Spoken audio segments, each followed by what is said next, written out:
Jimena y Vanessa, no sé, están de incógnito.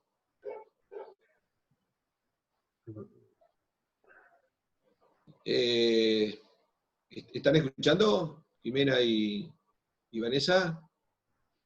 ¿No tienen cámara?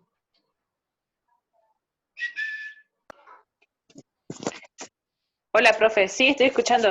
Voy a tratar de conectar la cámara a ver si funciona. Aprovechen ahora para probar si funciona o no, que después hubo algunos que durante el parcial tenían problemas, que no les funcionaba. ¿Qué mejor que ahora? ¿Y Vanessa, estamos ahí? ¿Está despierta, digamos? Ay, hola, sí. Ahí está, ahí está. Ahí está. ¿Cuál es el problema por la cámara? ¿Quieren trabajar incógnito? Están disparando a los acreedores, no sé por qué se esconden. Bueno, empecemos, no sé si aparece alguno más, se conecta Octavio lo suma. Hoy el tema era porque hubo algunos que preguntaron si íbamos a hacer un encuentro más antes del plazo de presentación del trabajo de la unidad 5. Nosotros en la unidad 5 le pusimos las grabaciones de los temas que vimos, después le sugerimos la lectura del material y le hicimos una última grabación que la grabamos después sobre los temas de Córdoba, y bueno, después tenían que ver las consignas y tratar de responderlas. Y bueno, para eso justamente nos encontramos ahora. Si ustedes tienen así comentarios sobre cosas bibliografía que no hayan entendido, preguntas, que tengan dudas, aprovechamos y ya la... Sí. Yo tengo una duda, porque yo antes del parcial había mandado un mail por el tema del texto de Heilbronner y me habían dicho que no entraba, que no lo íbamos a trabajar, y después lo subieron a Facebook, entonces no sabía si al final lo íbamos a usar o no. Es decir, que hubo algún malvado que consiguió el texto y lo subió.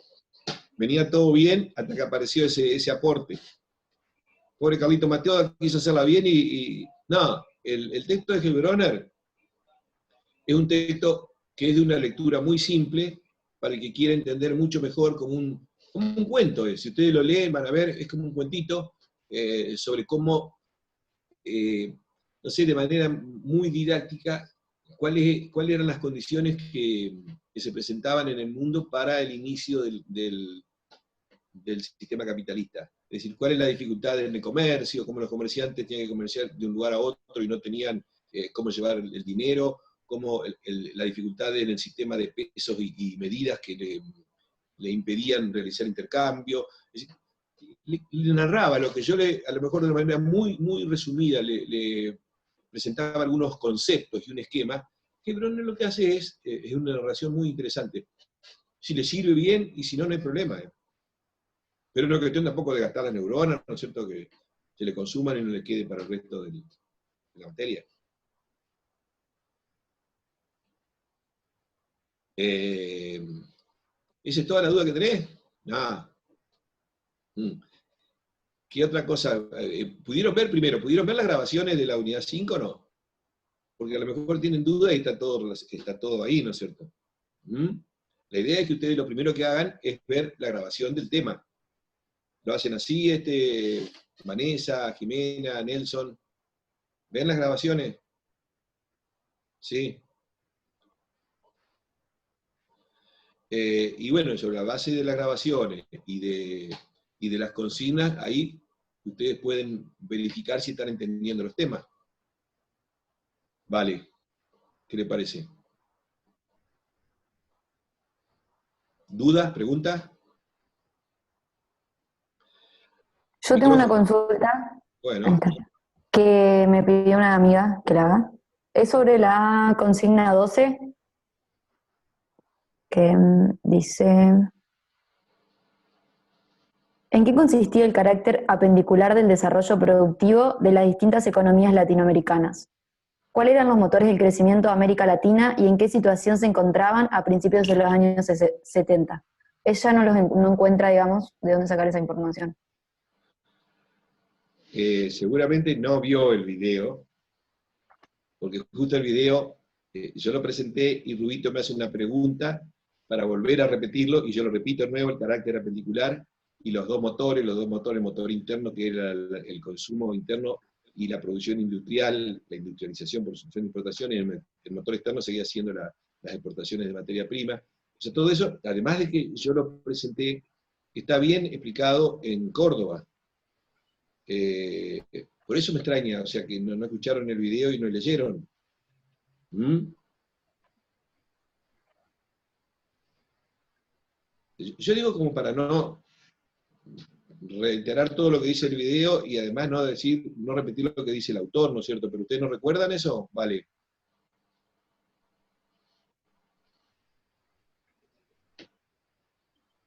Vale.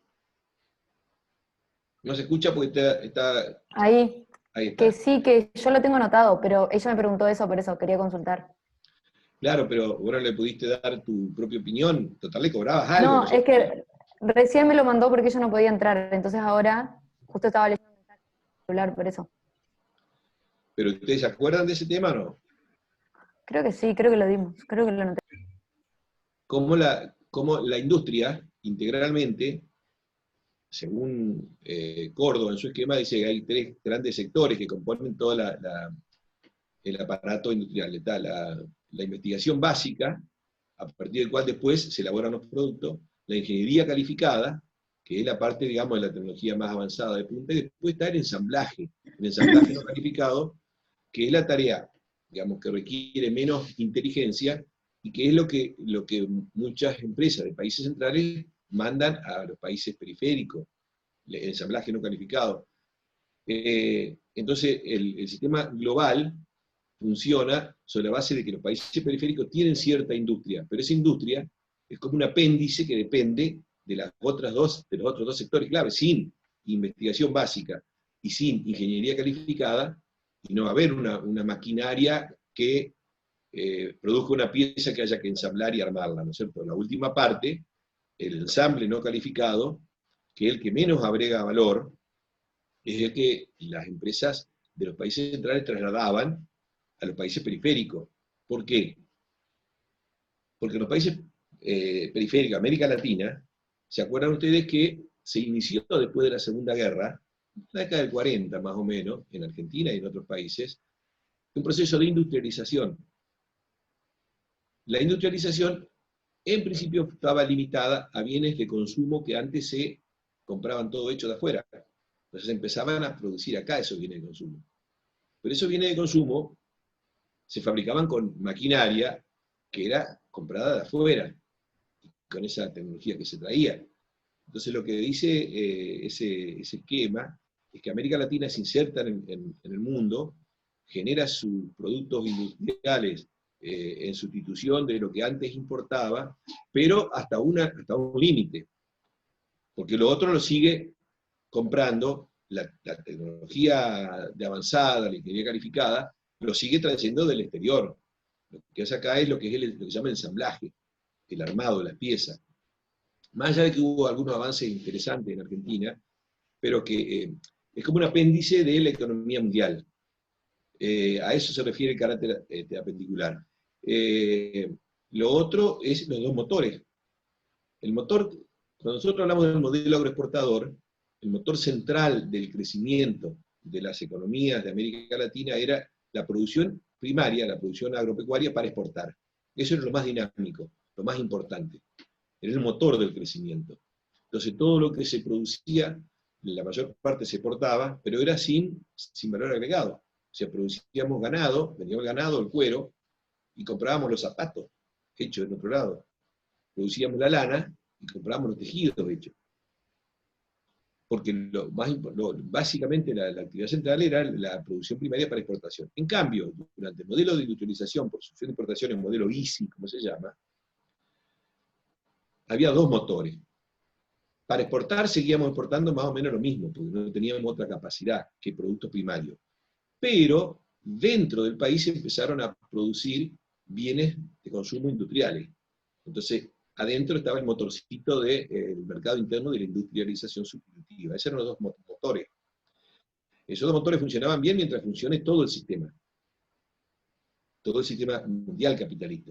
Pero nosotros hablamos que hacia fines de los años 60 y principios de los años 70, el modelo fordista keynesiano, ese modelo de gran crecimiento en los países centrales, empieza a mostrar síntomas de agotamiento, empieza a tener problemas, empieza a frenarse, y se inicia una crisis muy profunda a nivel global en los países centrales.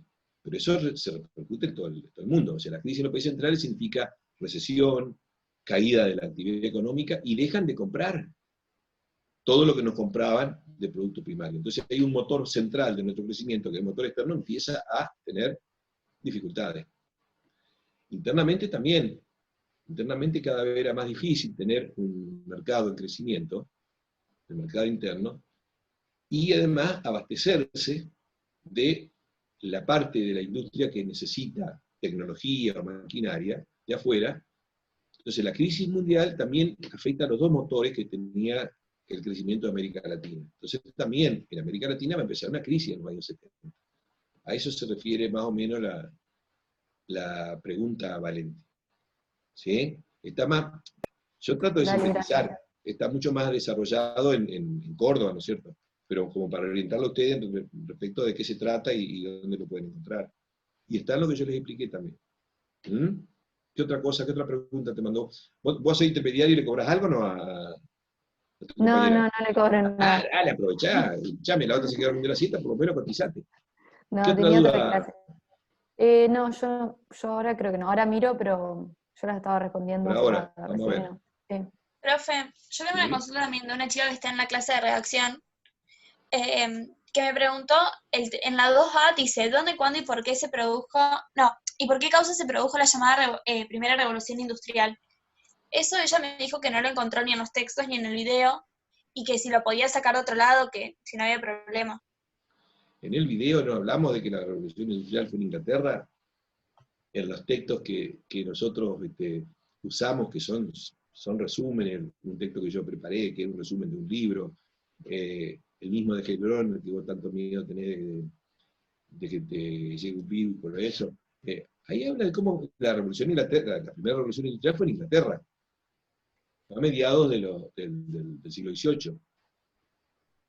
Nosotros ponemos una fecha, pero no es exactamente un año, ¿no es cierto? Es nada más que indicativo, donde procesos de cambio que llevan a veces décadas se van generando, y se da la revolución industrial porque, ¿se acuerdan que hablamos que durante el periodo de capitalismo mercantil, es un periodo largo?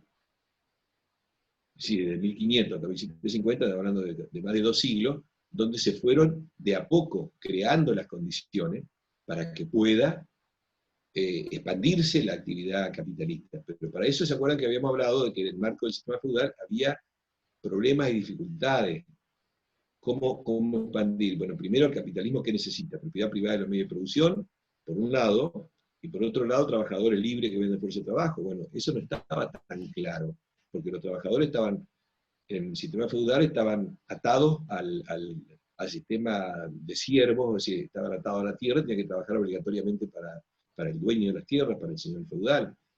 Hubo un proceso de expulsión masiva de campesinos, porque las tierras se organizaron de manera capitalista, y esos campesinos, además de perder la tierra y ese sustento, perdieron sus medios de producción, y fueron arrojados, digamos, a las ciudades, y si bien es cierto que quedaron libres, jurídicamente libres, pero quedaron sin medios de producción.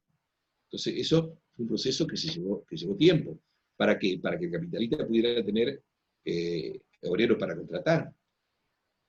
También era necesario permitir de que el fin, ¿cuál es el fin principal de la actividad económica en el capitalismo? La búsqueda de la máxima ganancia. Nosotros decíamos que eso no era permitido, era repudiado socialmente, y era criticado, inclusive combatido por la Iglesia, en el sistema feudal, el querer enriquecerse, el ánimo del lucro. Es decir, para ser aceptado socialmente debió pasar un tiempo. La conformación de los mercados, porque producir es producir para el mercado. Bueno, eso requirió la formación de comunicaciones, de rutas, de medios y de vinculación, y además de un montón de normas que permitieron realizar intercambio entre lugares distintos, que tenían monedas distintas, que tenían sistemas de medidas, de peso distintos. Todo eso es lo que le narra muy bien este amigo Rocío, para explicarles cómo se fueron gestando las comisiones. Y hacia mediados del siglo XVIII, también hubo una serie de adelantos importantes, científicos, que, junto con la acumulación de riqueza, con la cantidad de trabajadores para contratar su fuerza de trabajo, con la formación de los mercados, etc., eso da como resultado que va a haber una gran revolución industrial en Inglaterra. O sea que eso lo van a ver en los textos. Está. Lo que pasa es que por ahí las preguntas no están así respondidas. Si usted pregunta una cosa, tal cual está la narración de la consigna, ¿no es cierto? Sino que ustedes tienen que razonar. Es decir, tienen que hacer, trabajar la neurona. Un proceso quizás traumático para algunos, pero bueno, vale la pena, porque no se destruyen, se fortalecen. ¿Mm? ¿Cómo andamos, don Nelson? ¿Calladito? Oye, no, estaba pensando lo mismo, todavía. que el tema del texto no te lo dice explícitamente el tema de la revolución industrial, sino que tenés que hacerlo por asociación. Porque, por ejemplo, en la primera etapa de la que vos hablaste, justamente decía que uno de los hincapié que tuvo para su evolución era la revolución industrial. Y ahí ya sabes que era en Inglaterra, que fue en los años posteriores, o sea, por el siglo XVI, XVIII, y ahí va completando. O sea que tienen que hacer un proceso de pensamiento que ya requiere como una cadena de 2 eslabones de razonamiento. Que ya, bueno, ya sería alto nivel para la NASA o para mandar Y ya satélite. podríamos ir a la estación espacial. No, se pueden debilitar frente al problema del coronavirus que anda dando vuelta, ¿viste?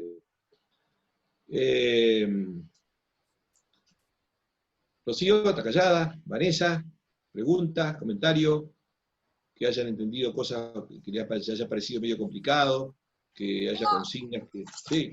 Sí, tengo 2 dudas más. Bueno. En la pregunta 7 decía, no me encuentro. ¿Cuáles son los agentes económicos que protagonizaron o vehicularizaron las exportaciones de capitales de los países centrales hacia la periferia? Eso, ¿estaría bien decir que fueron las empresas? ¿Qué empresa? ¿Las pymes? Transnacionales. Transnacionales, ¿o no? Transnacionales. Así es, bien Valentina, habíamos quedado que si yo me trababa y no me acordaba tenía que salvarme vos. Viste que uno cuando planifica no sale bien, ¿eh? Bien. Esto está todo arreglado, y tengo quedado con Rocío que tiene que hacer la pregunta, y si nadie respondía, Valentina nos daba una manito. Son las empresas transnacionales, ¿por qué? Porque en el periodo pasaje del capitalismo de libre competencia al capitalismo monopólico, justamente una de las características que hacen de que uno analice que está pasando una nueva fase es que aparecen las concentraciones en los países centrales, las grandes concentraciones. Esas concentraciones empresarias, además de tener que buscar lugares donde exportar su mercancía, también necesitan buscar lugares donde invertir sus capitales. Entonces las empresas transnacionales empiezan a ser grandes protagonistas en la economía mundial. Y eso está bien decir que es entre las inversiones y los préstamos. Tomaban básicamente, además de seguir exportando, agregaban una nueva modalidad que era, digamos, además de seguir exportando mercancía, que ya venía de la fase previa, agregaban una nueva modalidad, que es la exportación de capitales, como bien decís vos, de capitales de préstamo y de riesgo, exactamente. Yo ahí también hablé sobre la mano de obra barata, ¿puede ser? ¿Cómo Que les decís vos? convenía porque había mano de obra barata por la periferia, entonces les servía más. Hablé sobre eso también ahí. Sí, porque ¿Está bien? preguntaban los objetivos. Claro. Y como que buscaban mayor ganancia, y una de esas cosas que le beneficiaba era la mano de obra barata. Exactamente. Viste que prepararla así en conjunto no sale, ¿eh? Hace bien. Porque acuérdense que si las empresas transnacionales empiezan a ser actores centrales en el sistema mundial capitalista durante el siglo XX ya, y hoy ni hablar, ¿no es cierto? Hoy un puñado de corporaciones, me sobran los dedos de la mano para decir de corporaciones, por ejemplo, del área de laboratorio y medicamentos, son las que controlan organismos internacionales y son las que definen que hay que hacer pandemia y control hasta que ellos decidan que hay que levantarla porque no van a colocar una vacuna a todo. O sea, mirá si tendrán poder. Ese poder empieza en esa época. Hoy tienen un control absoluto del intercambio, de la producción mundial digamos, hay 10 grandes transnacionales que son las responsables de prácticamente la alimentación de todo el planeta. O sea, tienen un poder extraordinario. Ahora, esas empresas que crecieron tanto a lo largo del siglo XX y ahora, tuvieron distintas estrategias según la etapa del capitalismo que nosotros analicemos. Entonces, cuando todavía era muy importante la división, bien clásica división del trabajo, de países centrales exportando bienes industriales, y países periféricos vendiéndole materia prima, ahí las transnacionales iban a los países periféricos para tratar de asegurarse el control de esos mercados, y para invertir en lugares de producción de materia prima para exportación, porque eran los sectores más dinámicos y más rentables. Ahora, cuando empieza un proceso de industrialización por sustitución de importaciones, empieza a haber otro sector importante, dinámico y rentable, en los países periféricos, que era ¿cuál? El industrial, que vendía para el mercado interno. Entonces, ¿qué pasa? Para sostener esa industria, los países periféricos tuvieron que poner barreras proteccionistas. ¿Saben lo que son las barreras proteccionistas? Ponerle impuestos muy altos para que no entren. Entonces, las empresas transnacionales, ¿qué hacen? No van a desaparecer. No pueden vender todo hecho desde sus países centrales. Entonces, invierten en la industria de los países periféricos. Eso se le llama saltar las barreras proteccionistas. Entonces, lo que antes no vendían desde el país del centro, ahora lo producen ellos mismos para una periferia, para vender para el mercado interno. Entonces van a invertir ahí porque ahí es donde les interesa, porque hay mercado interno, porque hay demanda, porque el sector más rentable y dinámico, ¿no? Ahora, a partir de los años 60, 70, empieza a entrar en crisis todo el sistema. Y empieza a haber una reorganización total del sistema mundial, de la economía mundial capitalista. ¿Y qué pasó? Bueno, nosotros vimos que durante el modelo fordista-keynesiano, ¿por qué se dio ese cambio en el capitalismo? El capitalismo hasta los años 30, hasta la Segunda Guerra Mundial, era un capitalismo muy, muy concentrado, muy autoritario, predominaban las políticas liberales, no había aceptación de los sindicatos, es decir, era libertad absoluta, pero libertad absoluta cuando había grandes concentraciones era el manejo de las relaciones laborales por las grandes empresas. Y fue muy exitoso para el capitalismo, ¿no es cierto?, ese modelo, y para las grandes empresas que ganaban muchísimo. Pero llegó un momento ¿cuál es el problema que se les presentó? Por eso llevó a la guerra y a las crisis. Que ganaban mucho, producían mucho, crecían, acumulaban riqueza, ni siquiera la distribuían. ¿Cuál es el problema? Que llegó un momento que no tenían más mercado, consumidor. Entonces empezaron a pelear entre ellos por los mercados, por la zona de influencia. Eso fue el origen de la Grande Guerra, de la Primera y Segunda Guerra. Y la crisis del 30, ¿qué fue? Fue una crisis de sobreproducción. Una crisis que había una capacidad enorme de producir, pero no había mercado. Entonces, ¿en qué cambió el capitalismo después de la Segunda Guerra? En que los países centrales dicen, bueno, resolvemos esto ¿cómo? Para salvar el sistema. Y vamos a hacer una cierta redistribución del incremento de la productividad y de la generación de riqueza para que el mercado lo tengamos dentro del mismo país.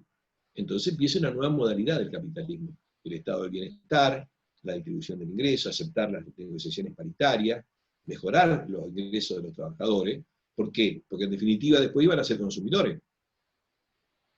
Y eso se hacía obligatorio de las políticas públicas, porque si no se hacía obligatorio, unos iban a dar mejores sueldos y otros no, y iban a beneficiarse a otros, ¿no? Entonces, esto es una política global que garantizó que haya crecimiento, y que evitó que durante por lo menos 20, 25, 30 años hubiera grandes crisis. ¿Qué llevó a la larga eso? Que en los países centrales había una gran demanda, había crecimiento, y había también un aumento, una suba sostenida de los salarios. Y un Estado que intervenía garantizando que crezca la economía. En beneficio de todos, los empresarios también, pero lo que pasa es que cuando el Estado interviene en los países centrales, genera más gasto, Y ese gasto lo financiaban los países centrales ¿con qué? Con impuestos a la ganancia y a la riqueza. Entonces, después de 20, 25 años de crecimiento notable, las empresas, las grandes empresas de los países centrales, empiezan a ver que la ganancia que obtienen no es la que ellos quieren, porque han tenido que pagar mejores salarios y porque han tenido que pagar impuestos a las ganancias. Entonces dicen, ¿qué hacemos? Bueno, empieza una crisis. No invertimos en la actividad productiva o reestructuramos todo. Y la reestructuración significó que ahora iban a invertir en los países periféricos con un objetivo que es el que mencionó al principio del comentario, creo que fue de Vanessa, o el tema de los costos laborales. Era tan caro para ellos, en términos comparativos, con países periféricos, pagarle a un obrero alemán o francés, que con esa misma plata se le pagaba a 20 trabajadores en el sudeste asiático, en Indonesia, en Vietnam. Entonces, ¿qué hacen? Elaboran una estrategia para producir, lo que estaban produciendo, pero a escala mundial, y van a llevar mucho de la parte de esos procesos con nuevas tecnologías a países con costos salariales muy bajos. Esa es la tercera estrategia que hace una empresa. O lo que dice, por ejemplo, Palazuelo, que es la tercera forma de internacionalización del capitalismo, que es lo que se llama la internacionalización productiva. O sea, ahora los capitales se internacionalizan, organizando su producción a escala mundial, como si fuera un solo mercado, lo cual requiere nuevas instituciones, nuevas formas, nuevas políticas neoliberales, eliminar todas las barreras proteccionistas. Hay nuevos organismos internacionales, la Organización Mundial del Comercio, que prohíbe a los países que lo integran que haya barreras proteccionistas. Es decir, todo en función de las empresas internacionales, ¿no? Entonces, esas son las tres grandes estrategias de las empresas internacionales que en parte coinciden con las formas de internacionalización que tiene el capital, que es una gran tendencia estructural del sistema. Profe, una pregunta aparte del trabajo. Entonces, usted dice que hay muchas posibilidades de que pueda haber dentro de poco una recesión mundial ahora, por todos estos eventos que se están dando.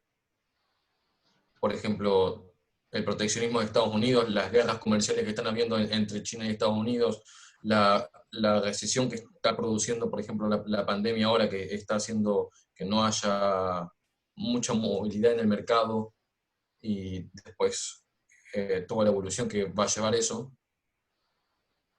Es un pronóstico de que se nos viene una bruta recesión. A ver, nosotros vimos que cuando se da el fin del modelo fordista keynesiano, porque las empresas de los países centrales no ganan lo que quieren ganar en la actividad productiva, empieza a haber reacciones. Cuando el capitalismo no se obtiene ganancia, el sistema funciona sobre la base de obtener la máxima ganancia. Entonces, si no se obtiene ganancia, los principales actores, que son una gran empresa en los países centrales, algo pasa. Y lo que pasa es que se inicia una crisis muy profunda en los años 70. Y cuando hay crisis, siempre en etapa de crisis lo que hay es cambios que buscan remover los obstáculos que impiden el crecimiento y recrear las condiciones para volver a crecer. Entonces, ¿cuáles son los cambios que genera esa crisis de los años 70? Que los capitales, gran parte de los capitales, en lugar de reinvertirse en la actividad productiva, empiezan a reinvertirse ¿dónde? ¿En qué actividades en general? Si no en la actividad productiva. En la industrializada. ¿La financiera? Las actividades financieras y especulativas en general. ¿Por qué? Y porque ¿para qué van a inmovilizar capital por mucho tiempo? Para producir más, si lo que quieren es ganar más, y la actividad financiera le da ganancias rápidas. Entonces hay un vuelco de una parte importante de capitales en los años 70 y 80 hacia las actividades especulativas y financieras. Y a partir de esa época empieza a crecer muchísimo lo que se llama la gran burbuja financiera. Porque son capitales que ganan invirtiendo y especulando, pero no crecen en la misma proporción, sino que se queda prácticamente estancada la generación productiva de riqueza. Entonces no se sustenta el crecimiento de la riqueza real y física, sino que hay como capitales, como se llaman los capitales ficticios, capitales especulativos, papeles. Esto es una realidad que empieza a cambiar, ¿no? Pero que hace de que se recupere la ganancia. Otro de las políticas neoliberales.